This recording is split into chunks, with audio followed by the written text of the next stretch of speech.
ચોમાસું આવી ગયું છે, પ્રારંભિક વરસાદની શરૂઆત થઈ ચૂકી છે। રાજ્યમાં સાર્વત્રિક વરસાદ વરસી રહ્યો છે અને મેઘરાજા ક્યાંક મહેર બનીને વરસ્યા તો ક્યાંક કહેર વરસાવ્યો છે। રાજ્યમાં વરસાદની જે તસવીરો સામે આવી રહી છે તે તસવીરો ચોંકાવનારી છે, એ તસવીરો ડરાવનારી છે। છેલ્લા 24 કલાકની અંદર રાજ્યના 116 કરતા વધુ તાલુકાઓમાં વરસાદ નોંધાયો છે। જ્યારે બીજી તરફ વાત કરવામાં આવે તો આગામી 24 કલાક હજુ પણ ભારે વરસાદની આગાહી કરવામાં આવી છે। રાજ્યના કેટલાક જિલ્લાઓ એવા છે કે જ્યાં વરસાદનું રેડ એલર્ટ આપવામાં આવ્યું છે અને ખાસ કરીને આગામી 2 કલાક છે, 2 કલાકમાં કેટલાક જિલ્લાઓમાં અતિ ભારે વરસાદની આગાહી હવામાન વિભાગ દ્વારા કરવામાં આવી છે। એનો અર્થ એ થાય છે કે આગામી 2 કલાક કેટલાક વિસ્તારોમાં વરસાદનું રેડ એલર્ટ જારી કરવામાં આવ્યું છે। ગત 24 કલાકની તસવીર આપને દેખાડી રહ્યા છે એક તરફ અહીંયા વિન્ડોમાં કે જ્યાં છેલ્લા 24 કલાકમાં રાજ્યમાં ક્યાં કેવો વરસાદ વરસ્યો છે। સૌથી વધુ વરસાદ ભાવનગરમાં વરસ્યો છે। ભાવનગર, તળાજા, પાલિતાણા, મહુવામાં અને આ સિવાય બોટાદ, ગઢડામાં ભારે વરસાદ નોંધાયો છે।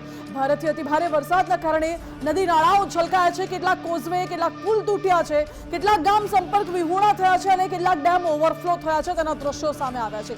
બીજી તરફ હજુ પણ આગામી 24 કલાક ભારે વરસાદની આગાહી હવામાન વિભાગ દ્વારા કરવામાં આવી છે અને ખાસ કરીને જે આગામી 2 કલાક છે, આગામી 2 કલાક રાજ્યના કેટલાક જિલ્લાઓ માટે ભારે રહેવાના છે, કારણ કે 50 થી 60 કિલોમીટર પ્રતિ કલાકની ઝડપે પવન ફૂંકાવાનો છે। આ સાથે જ રેડ એલર્ટ આપવામાં આવ્યું છે। કચ્છ, બનાસકાંઠા સહિતનો જે વિસ્તાર છે, રાજકોટ, જામનગર સહિતનો જે વિસ્તાર છે, ત્યાં ભારેથી અતિ ભારે વરસાદ વરસી શકે છે। વરસાદનું રેડ એલર્ટ જારી કર્યું છે હવામાન વિભાગે અને આગામી 24 કલાક રાજ્યમાં સાર્વત્રિક વરસાદની આગાહી પણ કરવામાં આવી છે।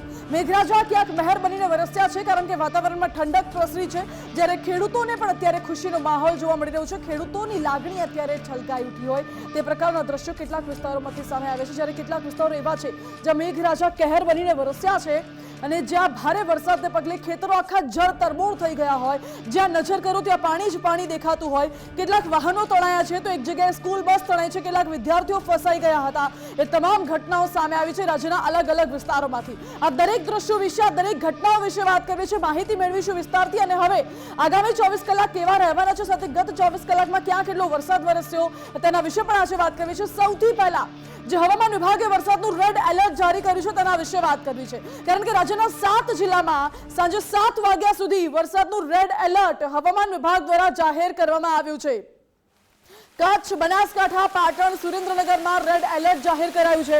આ સાથે જ મોરબી, જામનગર અને રાજકોટમાં પણ વરસાદનું રેડ એલર્ટ આપવામાં આવ્યું છે। 61 કિલોમીટર પ્રતિ કલાકની ઝડપે પવન ફૂંકાઈ શકે છે, જ્યારે મહેસાણા, સાબરકાંઠા, અમદાવાદમાં પણ વરસાદનું ઓરેન્જ એલર્ટ જારી કરાયું છે, જ્યારે અરવલ્લી, ગાંધીનગર, ખેડા, આણંદ અને ભરૂચમાં પણ વરસાદનું ઓરેન્જ એલર્ટ જાહેર કરવામાં આવ્યું છે। સૌરાષ્ટ્રના જે અન્ય તમામ જિલ્લાઓ છે ત્યાં પણ વરસાદનું ઓરેન્જ એલર્ટ ઇસ્યુ કરવામાં આવ્યું છે। ઓરેન્જ એલર્ટ દર્શાવે છે કે ભારે વરસાદ વરસી શકે છે, સાથે ભારે પવન પણ ફૂંકાઈ શકે છે અને જ્યાં રેડ એલર્ટ છે ત્યાં તો વીજળીના કડાકા ભડાકા સાથે ભારે વરસાદની સંભાવના વર્તાઈ રહી છે, તેવી આગાહી હવામાન વિભાગ દ્વારા કરવામાં આવી છે।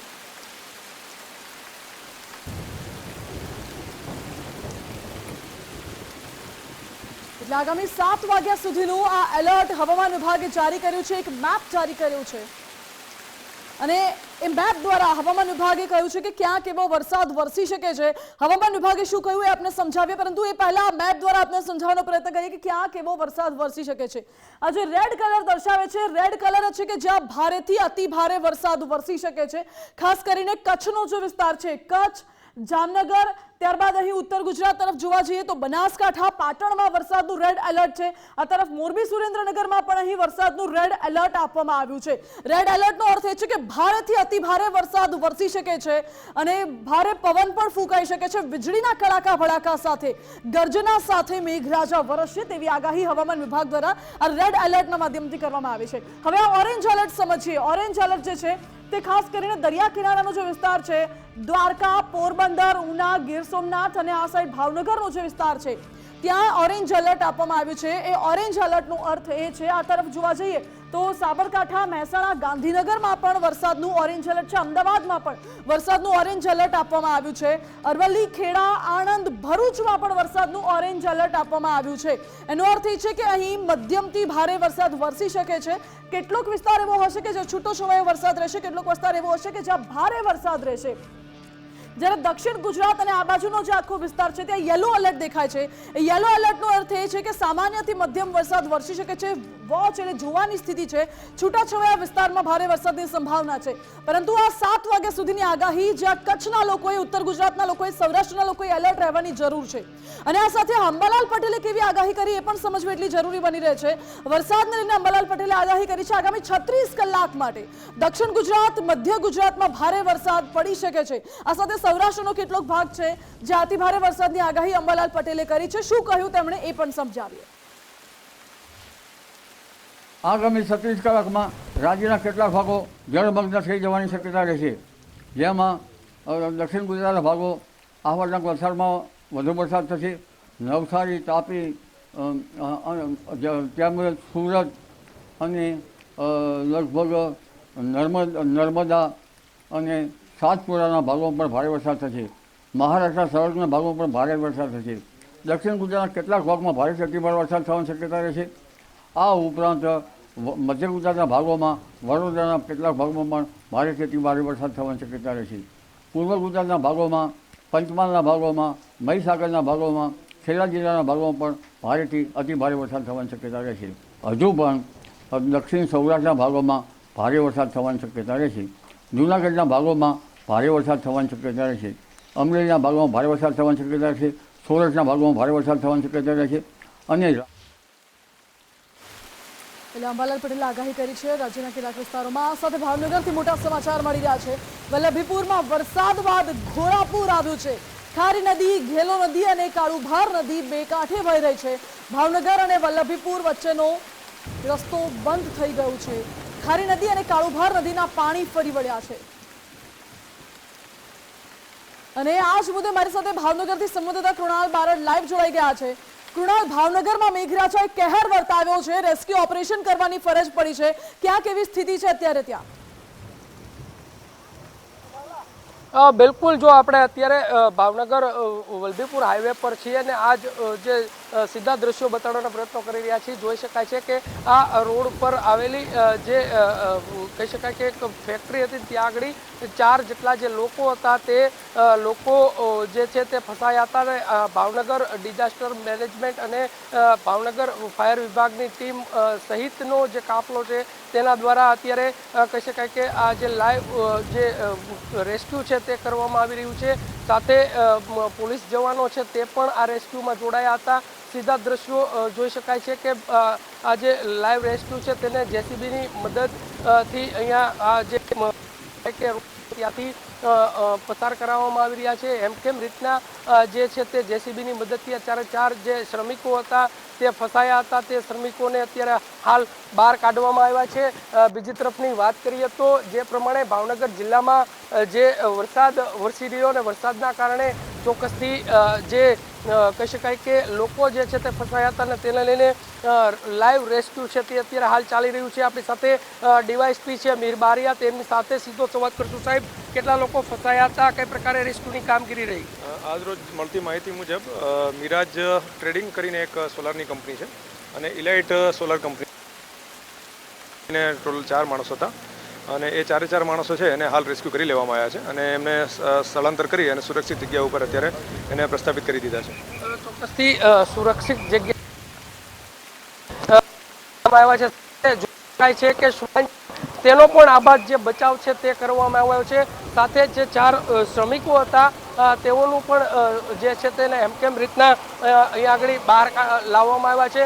પ્રથમ બોટની મદદથી અંદર જે છે તે લઈ જઈ અને જે કહી શકાય કે 4 જે લોકો છે તેને સુરક્ષિત કાઢવામાં આવી રહ્યા છે. સીધા દ્રશ્યો જોઈ શકાય છે કે આ પ્રકારે જે ભાવનગર ઇમરજન્સી જે મહાનગરપાલિકાનું જે ફાયર વિભાગ છે તેના દ્વારા આ રેસ્ક્યુની કામગીરી છે તે હાથ ધરવામાં આવી હતી. સાથે ડિઝાસ્ટર જે છે વિભાગ તેના દ્વારા આવી હતી. તમામ જે લોકો છે તેઓને હેમકેમ રીતના આ જેસીબીની મદદથી બહાર લાવવામાં આવ્યા છે. બીજી તરફની વાત કરીએ તો આખા દિવસ દરમિયાનની જો વાત કરીએ તો ભાવનગર જિલ્લાને મેઘરાજાએ જે પ્રમાણે ધમરોળ્યું ત્યારબાદ કાળુભાર જે નદીના પાણી છે તે ફરી વળતા ચોક્કસથી કહી શકાય કે આ પ્રકારે જે લોકો ફસાયા હતા તેના જે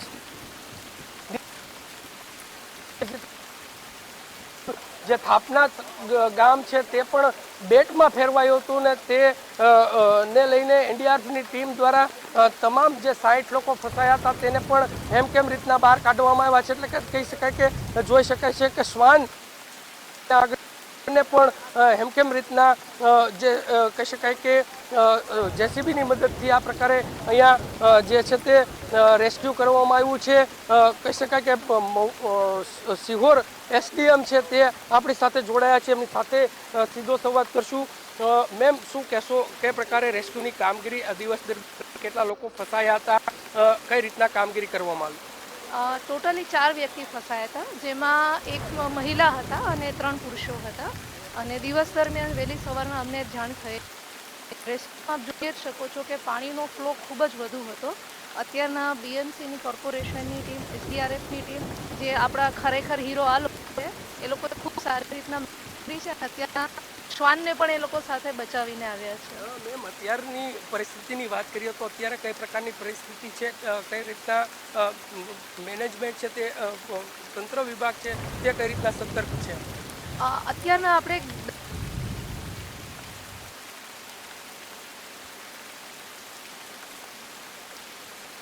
ભાવનગર અને વલ્લભીપુર વચ્ચેનો જે રસ્તો છે તે રસ્તો બંધ થઈ ગયો અને એના કારણે કેટલાક લોકો ફસાયા હતા. જો કે લોકોનું રેસ્ક્યુ ઓપરેશન કરવામાં આવ્યું છે. મગલાણા ગામના સોલર પ્લાન્ટમાં 4 લોકો ફસાયા હતા, પરંતુ અને આપણે જેટલી પણ ઝડપથી જેટલી પણ આપણે મદદ થઈ એમને પહોંચાડીએ છીએ. જે પ્રમાણે ઝડપથી બહાર કાઢવાની વાત કરી રહ્યા છે, અહીંયા સિહોરના પીઆઈ હતા, તેના દ્વારા રેસ્ક્યુની જે કામગીરી છે તે કરવામાં આવી હતી. બીડી જાડેજા સાહેબ છે તે પણ આપણી બચા કે પ્રકારની સ્થિતિ હતી અને આપ ખુદ જાતે અંદર જઈ અને લોકોને બચાવવાની પ્રયાસ કર્યો હતો, દોરડું નાખીને બચાવવાનો પ્રયાસ કર્યો હતો. કઈ રીતની સ્થિતિ હતી સાહેબ? એસડીએમ સાહેબ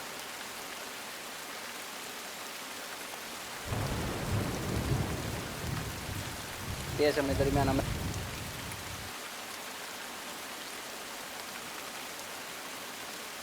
પાણી સરવૈયા જતા અચાનક પાણીનો ફ્લો વધતા પાણી સરવૈયા બાવર સાથે પકડીને ઊભા રહી ગઈ. એ લોકોને બચાવવા